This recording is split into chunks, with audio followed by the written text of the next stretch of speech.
The New Era, Chapter 19. Subject, Staff Sergeant Power. Species, human. Species description, mammalian humanoid, no tail, 6 foot 2 inches or 1.87 meters average height, 185 pounds or 84 kilograms average weight, 170-year life expectancy. Ship, none. Location, classified. You know, I gotta say, I'm not a huge fan of all the sneaky bullshit, Sergeant Hansen grumbled. Stealth isn't my thing. Then you made a poor choice of career, Sergeant Smith chuckled. Sneaky bullshit is basically all MARSOC does these days. The recruiter lied to me. They always do. Unless they think you're going to make him look bad. Career choices notwithstanding, this is a fairly simple op, I added. At least on paper. Blow some pipes, grab an overdrone, and evacuate, all without being seen. Which is the only hard part. Yeah, and the part I'm not happy about, Hansen said. Why even give us guns if we aren't meant to use them? Hansen's pre-mission jitters were completely justified. Even I was feeling nervous. There's a lot of riding on us not being spotted by the Omni Union, and from what Omega told us, we're not going to be able to move forward with an assault without grabbing this overdrone. If we don't move forward with the assault. It's a simple mission, though. Get in, blow some stuff up to cause a distraction, grab our guy, and exfil. Omega has been watching this overdrone for a bit, and believes that they may have some ties to form clandestine rebel organizations. If a damn thing's cooperative, it'll be able to put us in touch with this organization, and then we can get the rebellion going. You make a good point, Hansen, Omega chimed in. Would it make you feel better if I had you leave them on the shuttle? 4 helmeted heads turned to look at Staff Sergeant Hansen. He ignored the glances and calmly turned towards the speaker Omega had used. No. A raspy chuckle came from the speaker. Another attempt by Omega to pull rapport with us. It hadn't given up on trying to get us to like it. If anything, the AI had become more subtle in its attempts. Gotta give credit where it's due. I almost believe that it wants to be friends with us. Almost. So, we're doing this because the other drones we grabbed are dead in the Omni Union, right, Omega? Simmons asked, making air quotes. Yes, the AI answered. Won't this overdrone be in the same boat because of the explosions?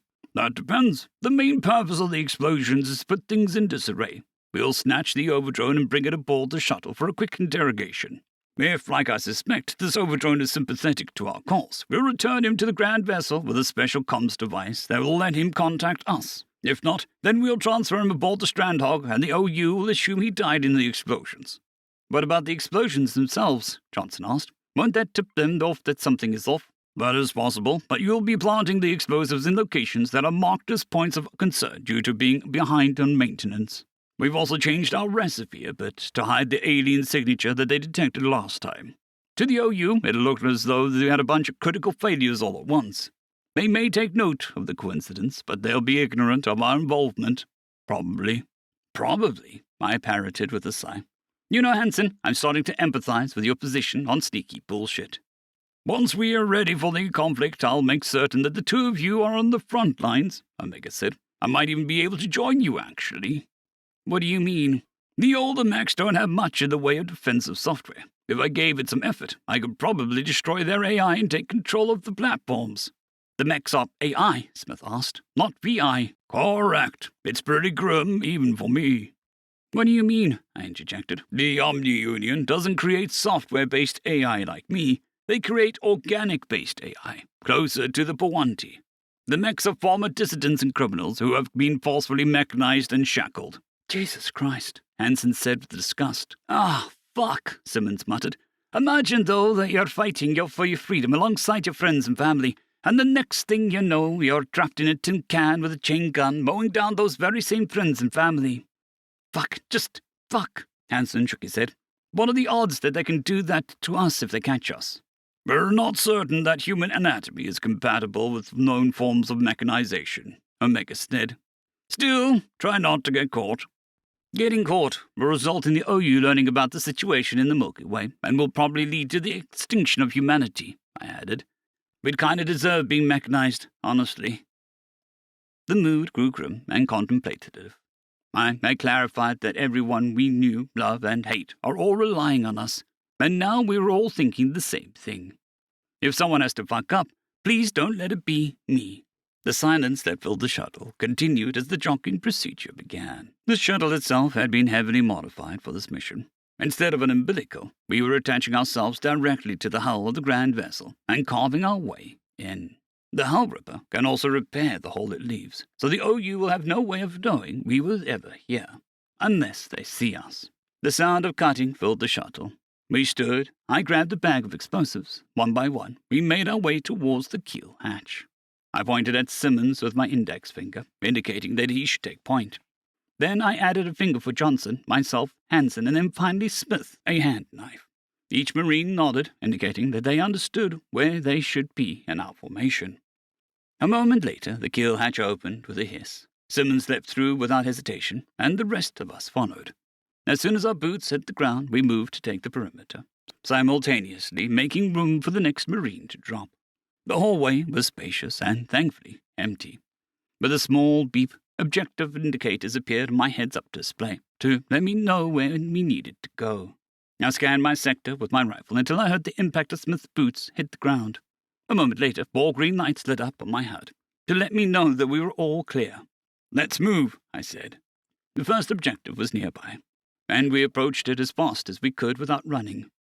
The R-8B Guardian suit made our footfalls a lot quieter, but running would make a noise to be detectable. We paused at each intersection, making certain it was clear before moving on. When we reached the objective, I tossed a bomb to Johnson, who immediately knelt down and set it up where Omega had indicated. The rest of us formed a perimeter around him, weapons outbound. A few moments later, Johnson's indicator lit up green, and we continued on. The next intersection, Simmons held up a hand to halt us. We stopped and drew close to the wall. "What's up?" I asked. "Drones," he said. "Omega, suggestions." "Hold on," the AI replied. A moment later, I faintly heard the artificial voice over an intercom. I couldn't make out what it said, but a few moments after it finished, Simmons motioned for us to continue. Still moving quickly, we crossed the intersection and moved to the next objective indicator. The second went much far like the first, as did the third and fourth. Through a combination of luck, skill, and the AI overlord, we managed to plant the explosives without being seen or heard. Then came the difficult part of the mission. "The overdrone is surrounded by drones," Omega said. "Once I detonate the explosives, those drones will come running. I'll run interference to keep the overdrone where it is, but the drones are going to be moving past you. There's a room that normally houses construction materials that is both empty and near the location of the overdrone. It'll suitably hide your presence." "Hide in a supply closet." "Aye, sir," Hansen said. "Once you grab the overdrone, keep him close. There's a jammer in the explosive bag that will prevent him from calling for help, electronically at least. The shuttle is already maneuvering to take advantage of the chaos. I'll let you know where pickup will be." "Roger," I replied. A new objective marker appeared on our HUD, and we began to move towards it. The closer we got to it, the more activity we nearly ran into. Despite this, we fell into a rhythm and made it to the supply room in good time. The door to the supply room didn't open automatically like the rest of the doors had. I gestured for Johnson to get the door open, and the rest of us took the perimeter. After a moment, Johnson let out a string of swears. "Omega, I can't get this piece of shit door open," he said. "Neither can I. Try forcing it open." "Will we be able to close it after?" I asked. "If we don't open it all the way," Johnson said. "But we don't have time to think about it," I interrupted. "Get it open, now." Johnson nodded and grabbed a strut that was jutting out the door. He pushed it, and the door began to slowly move out of the way. I gestured for Smith to give a hand, and the 2 Marines repositioned themselves to put as much pressure on the door as possible. The only thing that was running through my mind was whether or not any drones would round the corner while we were trying to get into this damn room. How we would have to react was obvious. The only reaction on a mission like this is to drop them and hope that their deaths are attributed to the explosions. That would mean having to take their corpses with us. If we don't react properly or there's too many drones to carry, it'll be a mission failure. "It's open," Smith announced. "Get in so that we can get this damn door closed." Hansen, Simmons, and I rushed into the room with our weapons up and took a quick look around. Just because an AI claims the room is empty doesn't mean it is. Thankfully, the bot happened to be right this time, and all that was contained within the room was some shelves. We moved to help Johnson and Smith close the door, which is when I noticed the damage done to it. "Shit," I muttered. "Tried to tell you, Staff Sergeant," Johnson shrugged. "No use worrying about it now." "Yeah, hopefully they won't notice." The 5 of us pushed the door closed, causing that much more damage to it. Thankfully, it wasn't identifiable damage, just dents where there shouldn't be any. No handprints or anything. 3, 2, 1, Omega said. Boom! A series of shudders reverberated through the room, kicking dust from the ceiling and shelves. We waited in silence for a few moments. Then we heard a large group of drones run past the door, shouting at each other as they went. After a few more moments, the sounds of footsteps and shouting faded into the distance. Overdrone is clear, Omega informed us. Move!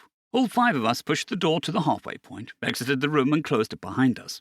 As soon as it closed, a new objective marker appeared. We reformed and practically sprinted towards the marker. When we reached the door, the marker was hiding behind it. It opened automatically. Johnson muttered something under his breath as we entered the room. Weapons up. Only one target was in the room, the Overdrone, who was sitting in what looked like some sort of open pod, or, if he doesn't cooperate, a metal casket filled with electronics. All 3 of the Overdrone's eyes widened at us as we approached, his jaw locked almost human-like before it began a gape, opening up where our chin is and hanging in slack shock. That took me by surprise a bit, because this was different from the other 2 drones. He rose up from the pod thingy and raised his mechanical hands as if to keep us away. The Overdrone was somewhat off-putting, but I couldn't quite figure out why. Even though it stood an entire foot shorter than we did and looked pretty harmless in its state of shock, something in the back of my mind warned me that it could be a serious threat. Kind of reminded me of the Kinran effect we'd been warned about. The Kinran were known for being nicer than most, but most people, regardless of species, have an aversion to them because of their similarity to arachnids. Apparently, most worlds have 8-legged creepy crawlies, but the Kinran homeworld had theirs become the dominant species. I looked at the Overdrone up and down, wondering what exactly made me feel apprehensive about it. Maybe the eyes, the jaw, the odd way that its skin seemed to blend into its mechanical parts. Who are you? It asked. Irrelevant, I replied, keeping my rifle trained at its head. These are weapons. They are lethal. You'll come with us, or we will use these to end your life.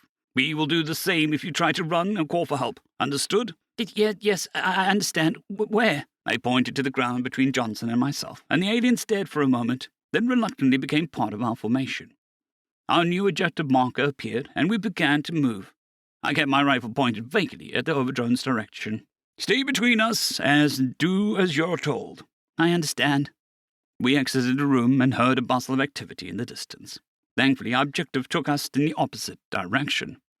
I turned my external speakers and activated my internal comms. Omega, how long do we have before the situation is under control? I asked.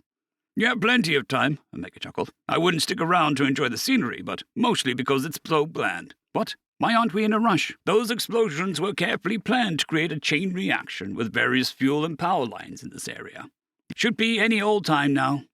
What? An enormous rumble shook the ground beneath our feet. The Overdrone began to drop to the floor, but I stopped him halfway down. Another rumble went a whoosh of air past us as I pulled him back to his feet. Let's go, I said. Okay, he replied. We began to double time it towards the objective, carefully keeping the pace the Overdrone could match. More rumbling signaled more explosions as we ran, and the whining of alarms began. How's this for your sneaky bullshit, Hansen? Smith asked with a laugh. Fuck off, Hansen replied as we reached the objective marker. We reached the objective marker, and a hole just like the one we had entered through greeted us. Wasting no time, Simmons and Johnson climbed through and covered the Overdrone as it did the same. I motioned for Smith and Hansen to go and covered them. We're in, Staff Sergeant, Hansen reported. I turned and began to climb through the hole in the wall. My jaw clenched at the disorientation of the gravity shift, but I pushed past it and accepted Smith's hand to help me up to the shuttle. Once I was clear of the keel hatch, Simmons pressed the button to close it.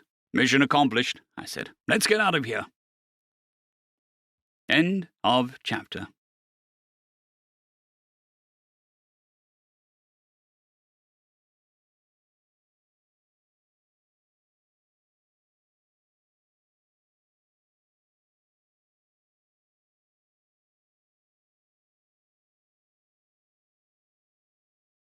Aria 050 Dragzoon WRE and Elijah Silvercross.